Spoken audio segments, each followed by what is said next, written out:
नमस्कार दोस्तों, welcome back. आप देख रहे हैं कॉफ़ी विद सुमित जैन। दोस्तों, आज थोड़ी सी हंसी मजाक वाली वीडियो बनेगी। वैसे तो हर रोज़ भी हमारी हंसी मजाक वाली ही होती है। आज थोड़ी मस्ती करते हैं जयशंकर जी के साथ। आपको मालूम है कि जयशंकर जी यूनाइटेड नेशंस में अपनी स्पीच देने गए, जहाँ पर उन्होंने सबकी वाट लगा दी। आप समझ लीजिए किसी की भी पैंट उन्होंने छोड़ी नहीं है। क्या वो टिड्डी मल ट्रूडो हो, क्या वो अमेरिका हो, क्या वो वेस्ट हो, क्या कोई भी हो, उन्होंने किसी को छोड़ा नहीं। और इसलिए उनकी एक तस्वीर आई, तो तस्वीर ऐसे आपको देख के क्या लग रहा है, जैसे आपकी तरफ देख रहे हो। आपकी तरफ नहीं देख रहे थे, वो मेरी तरफ देख रहे थे और मुझे बोल रहे हैं, ओ सुमित भाई, क्या तुम ये कॉफ़ी विद सुमित जैन करते रहते हो? इधर आओ, कॉफ़ी विद जयशंकर करो आज। मैंने कहा सर, आज कॉफ़ी विद जयशंकर कर लेते। तो मैंने कुछ सवाल आपके माध्यम से मैंने जयशंकर जी को पूछ रहा हूँ आज। सपोजिंग मैं ये पूछ रहा हूँ कि जयशंकर जी, आज बड़े मूड में लग रहे हो, बड़े फ्री लग रहे हो, कॉफ़ी विद जयशंकर बोल रहे हो, क्या चक्कर है? कहते हैं यार सुमित भाई, हमने चाइना का दिया, जो चाइना में रहता हूँ तो चाइना ही मुंह में निकलता है। हमने कैनेडियंस के, कोई भी कैनेडियन है उसके हमने सारे वीज़े कैंसिल कर दिए कि कोई भी कहीं से भी अप्लाई कर नहीं सकता। मैंने कहा सर, लोग कनाडा में अप्लाई नहीं कर सकते, वो अमेरिका में जाकर, यूके में जाकर वहाँ पे अप्लाई कर देंगे, वहाँ से आ जाएंगे, क्या कर लोगे? कहते भाई वही तो बता रहा हूँ मैं, तुम सुनते कम हो, बोलते ज़्यादा हो। मैं कहा अच्छा सर, आप बता दीजिए। तो कहते कि अगर कोई कैनेडियन, कोई भी, बेशक वो गोरा है, बेशक काला है, बेशक ब्राउन है, कोई भी है, वो अगर कनाडा पासपोर्ट लेता है और वो दुनिया में जितने हमारे मिशंस हैं 190-95 कंट्रीज़ में कहीं भी जाकर अप्लाई करेगा, उसको बोल दिया जाएगा गेट आउट, तुम्हारा हिंदुस्तान में कोई मतलब नहीं है, तुम कनाडा में ही रहो। मैंने बोला सर, ये तो बहुत बड़ी नाइंसाफ़ी है, इतना बड़ा स्टेप आपने ले लिया। कहते भाई ऐसा है कि जब वो खालिस्तान जो टेररिस्ट है उनको वो पनाह दे रहे हैं, तो हमने बोला कि आपको यहाँ भारत में आकर पंगे लेने की ज़रूरत ही नहीं है, आपको खालिस्तान चाहिए आप बना लीजिए। और जो सिख भाई हैं, जो खालिस्तान वाले हैं, उन्होंने बात जयशंकर जी की मान भी ली है। वो कैसे? अभी ब्रैम्पटन जो जगह है कनाडा के अंदर, वहाँ पर एक एरिया को इन्होंने घेर लिया है, उसको खालिस्तान नाम देकर कन्वर्ट कर दिया है।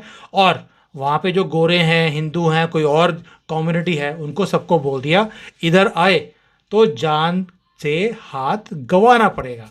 तो बोलते कि यार जैसे पाकिस्तान है, अब पाकिस्तान में तो कोई जाना चाहेगा नहीं, क्योंकि वहाँ पर भी सबकी जान ही ली जाती है। अभी कनाडा के अंदर भी वही हाल हो गया है।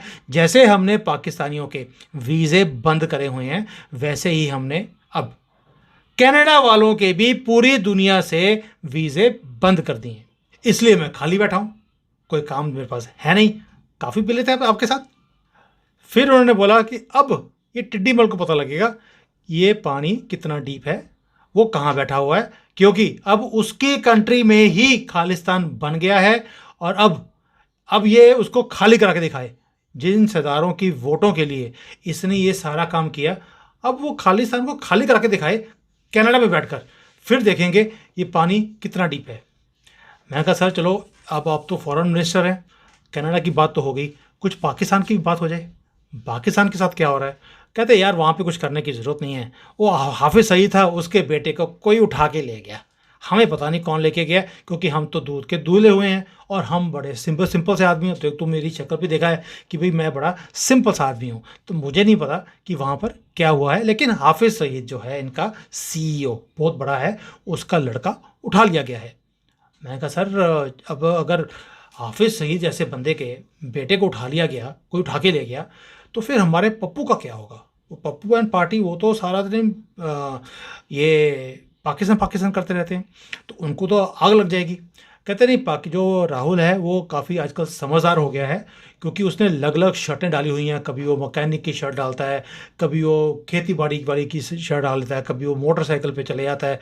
तो अभी वो देख रहा है कि मैं मुसलमान वाली शर्ट डालूं, 786 लिखा हो जिसके ऊपर। एक कुली का बैज लगाया उसने, उसके ऊपर भी 786 लिखा था। 2 बैज लगाए थे, एक बैज के ऊपर था 786, दूसरे वाले पे था 000, क्योंकि वो जो खुद है कंप्लीट ज़ीरो, तो वो एक बैच तो बनता ही है है ना। तो उसने वो बैज लगाए हुए थे। अभी वो देख रहा है कि मैं हिंदू का शर्ट डालूं, भगवा डालूं कि हरा डालूं कि वो वाइट डालूं क्रिश्चियंस वाला, तो थोड़ा सा कंफ्यूज है, हो जाएगा। मैंने बोला सर लेकिन आपको डर तो लगता होगा, राहुल गांधी है आफ्टर ऑल, गांधी। तो उन्होंने बोला हमें डर नहीं लगता क्योंकि हमारा तो स्टार कैंपेनर वो है। कहते हैं भाई वीडियो देख लो, मैं आपको एक वीडियो दिखाता हूँ जो उस जयशंकर जी ने बोला आपको दिखाने के लिए, आप समझते हैं ना। तो अब जयशंकर जी वाली ये वीडियो जो है पप्पू की, ये आप देखिए, फिर आपको समझ आएगी। हिंदुस्तान के सबसे टेररिस्ट इन्फेस्टेड जिले में जहां भी आप देखो तिरंगा तिरंगा तिरंगा तिरंगा तिरंगा सब जगह। कौन उठाए थे तिरंगा? हमारे पास सिर्फ 125 यात्री थे, कश्मीर के लोग तिरंगा उठाए थे। एक ने नहीं उठाया था, हजारों ने उठा रखा था। और यही कहानी पूरे कश्मीर में, अनंतनाग, पुलवामा, जिसको टेररिस्ट इन्फेक्टेड डिस्ट्रिक्ट कहा जाता है, हर डिस्ट्रिक्ट में पहाड़ों पे, सड़क पे, आगे पीछे तिरंगा। तो दोस्तों जयशंकर जी की बात तो मुझे पता की लगी कि भाई राहुल गांधी से बड़ा कैंपेनर तो बीजेपी और इसको बीजेपी को और मोदी जी को मिल ही नहीं सकता। भाई कश्मीर के अंदर जहां देखो तिरंगा, पहले पाकिस्तान का होता था, अभी तिरंगा हो गया। तो राहुल गांधी खुद एडमिट कर रहा है कि 370 खत्म होने के बाद वहां पर लोगों को शांति आई है और वो जो बोलना चाहते हैं उन्होंने एक्सप्रेस किया, इवन इन दोज एरियाज जहां पर कि टेररिस्ट एरिया था। ठीक हो गई बात। फिर मैंने बोला सर ये पाकिस्तान वालों का क्या होगा? अभी जैसे ये यहाँ पे हो रहा है हाल कि कश्मीर के अंदर हमारे तिरंगा फैलाया जा रहा है, पाकिस्तान तो पागल हो जाएगा।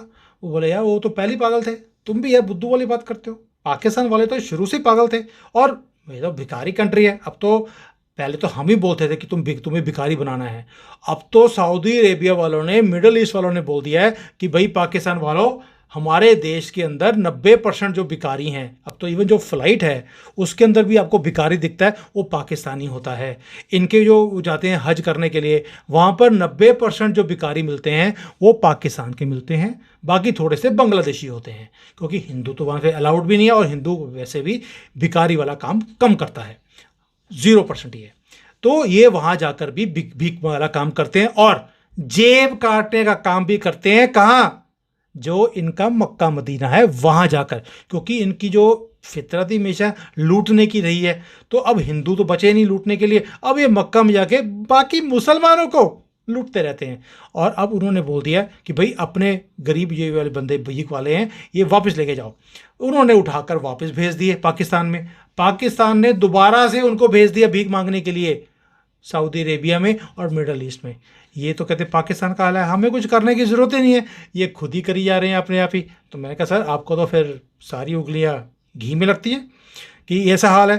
कहते नहीं ऐसी बात नहीं है, हमारे पास भी बड़े काम होते हैं। अभी पाकिस्तान की जो टीम है वो भारत में आई हुई है तो हमें सिक्योरिटी बड़ी इंक्रीज़ करनी पड़ी। मैंने कहा सर कोई थ्रेट है आपको कि कोई अटैक हो जाएगा?